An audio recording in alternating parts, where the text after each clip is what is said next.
ఎర్రచందనం, శ్రీగంధం మొక్కల సాగుదారుల కష్టాలు తీరేందుకు ప్రభుత్వం కొన్ని సిఫార్సులు చేసింది. దొంగతనాల నివారణకు చెట్లకు మైక్రోచిప్స్, జియో ట్యాగింగ్ వంటి సాంకేతికత వాడాలని సూచిస్తోంది. నాణ్యమైన మొక్కలు ఎంచుకుంటే నష్టాలు తగ్గించుకోవచ్చు. ఆంధ్రప్రదేశ్లో ప్రతి మొక్కను 300 రూపాయల నామమాత్రపు రుసుముతో అటవీ శాఖ వద్ద నమోదు చేసుకుంటే చట్టపరమైన రక్షణ లభిస్తుంది. చెట్లను నరకడానికి, రవాణా చేయడానికి అడ్డంకిగా ఉన్న రెడ్ టేపిజం తొలగిపోవాలని సాగుదారులు కోరుతున్నారు.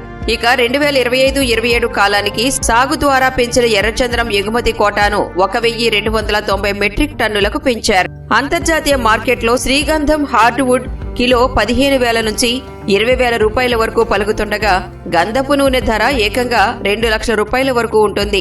ఎకరాలో ఎర్రచందనం సాగు చేస్తే దాదాపు 10 కోట్ల వరకు రాబడి వచ్చే అవకాశం ఉందని అంచనా. జపాన్, చైనా వంటి దేశాల్లో సంగీత వాయిద్యాలు, విలాసవంతమైన ఫర్నిచర్ తయారీలో దీనికి విపరీతమైన డిమాండ్ ఉంది.